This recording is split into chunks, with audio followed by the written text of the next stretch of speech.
if you can manage it, the bees actually winter better if you can push them all into one box. Now, sometimes that's easier said than done, because quite often, even at this time of the year, they're still bringing in a bit of pollen, the bees are still breeding, the population of the hives is still quite large, but if you can get all your bees down into one box, they end up using less food, they end up using less honey, and I've always found that they come through winter in better condition than a double box.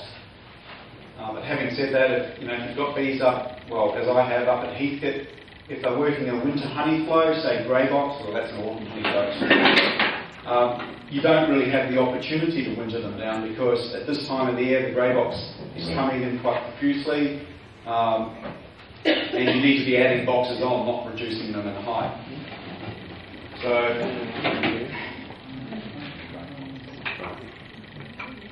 wintering them down, it's a conservation of their heat. I know in Europe, which is where the European honeybee comes from, winters over there are quite long, quite hard, and significantly colder than what they are in Australia. The honeybee is more adapted to living in colder conditions. Nowhere near as what Canada has, but certainly down to -10, they're quite adaptable.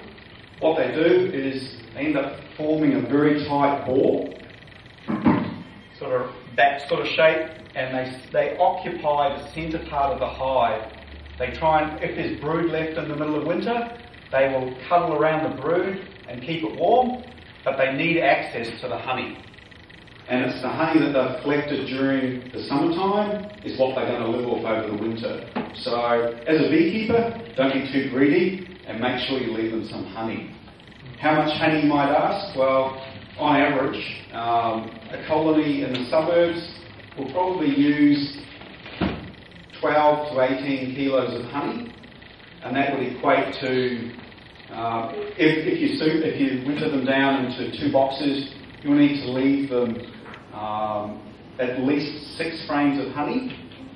But if you winter them down into 1 box, you can leave them 4 to 5. Now, when I'm saying frames of honey, if your frames, as they usually are covered in brood and you've got a half a section of honey, you can count that as half a frame. So if you go through and add up all of your honey, you need to equate it to that amount, so 6 and 5 frames. Pushing your bees down is difficult. I know I was talking to somebody just tonight, and they were saying the queen is laying up in the 3rd and 4th boxes. What do you do? I thought, well, okay. The first thing you need to do is to start to shake the bees out of the 3rd and 4th box.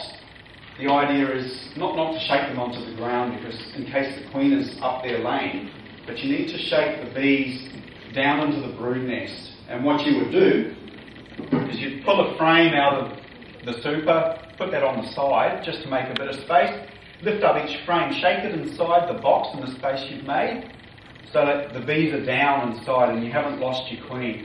Do that with the 2 honey boxes. So all of your bees are pushed down into your 2 brood boxes.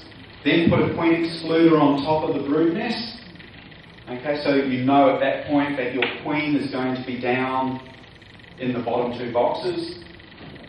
Put the 2 boxes back together again and wait 21 days or 24 days if you've got drones, all of those bees to emerge. Now once those bees have emerged, then it's safe to take your boxes and frames out of the hive, and you can extract whatever remaining honey you've got.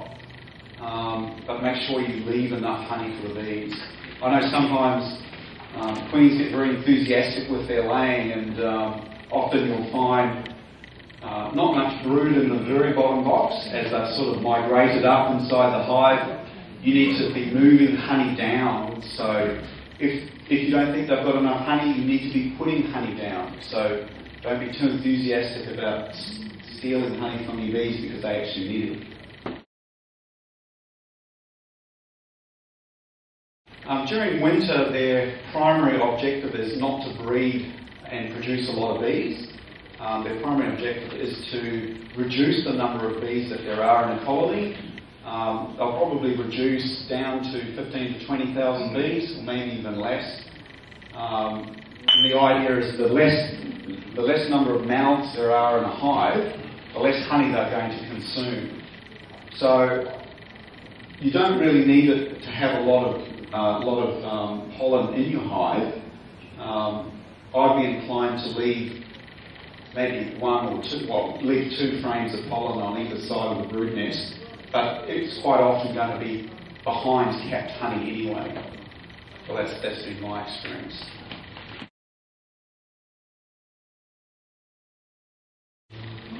In fact, storing of honeycombs over winter, that's a whole area in itself as well. This is my technique, and I know there are beekeepers that use completely other different techniques. You're taking off your honey, and you've got your bees sorted, and you've got a surplus of honey left over. What I do at that point is go and extract the surplus of honey, knowing that my bees have got enough honey to get through winter. Those sticky frames that you end up with, I try not to store stickies.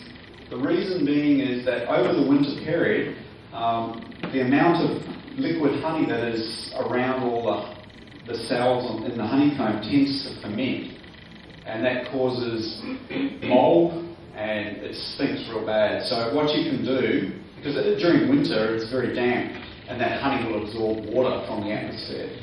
So what you do is after you have extracted your honey, I've put on a division board with a hole in the centre, and I'm sure we've all seen the division boards that Ian Brown has made with the hole in the centre. You quite often use a division board to split your hive as well. It has a little entrance up the front. What you do is you put that division board, ensure that the hole is open, put your extracted boxes or empty combs back onto your hive, leave it on there for 2 or 3 days. In fact, probably overnight is more than adequate, but leave it on there for a few days. The bees will then clean up all of your frames, and they'll concentrate whatever honey that they've licked up, because they go into all the cells and clean it up. They love it. They think it's really great. And they concentrate it in a very small region, either within those boxes that you put on, or they take it down into the brood nest and they store it there, leaving your boxes that you put back on nice and dry. And at that point you can then take your boxes off and store them. Now, the way that I store them, in my garage at home, I tend to store my boxes, because I've got a few hives, I tend to store them in rows where they're about 8 high, which is really about the safe number that you can manage. On the floor, I will have 2 strips of wood, like so, with a queen excluder put on the ground. Above the queen excluder, I will stack my boxes, and then on the very top of that pile of 8, I'll put on another queen excluder. And what that does is it allows just a natural draft to go up through the boxes, and that in itself prevents wax moth, especially during winter anyway, from coming in and entering. The other reason for the queen excluder is to prevent mice from getting into your boxes, because they love honeycombs. Any pollen that's stored as well. Mice really love pollen. They'll devour combs. But that's if you're storing it in your garage. If you're going to store it inside a really bee-proof, mouse-proof shed, you probably don't need that. But yeah, that's the way I do it. Other beekeepers, I know, seal up their individual boxes in plastic bags so nothing can get in. Some people, I also heard will freeze the individual combs to kill any wax moth eggs that were on the combs, and then put them back together again. From my experience, I've found that wax moth tend not to function during the winter period anyway.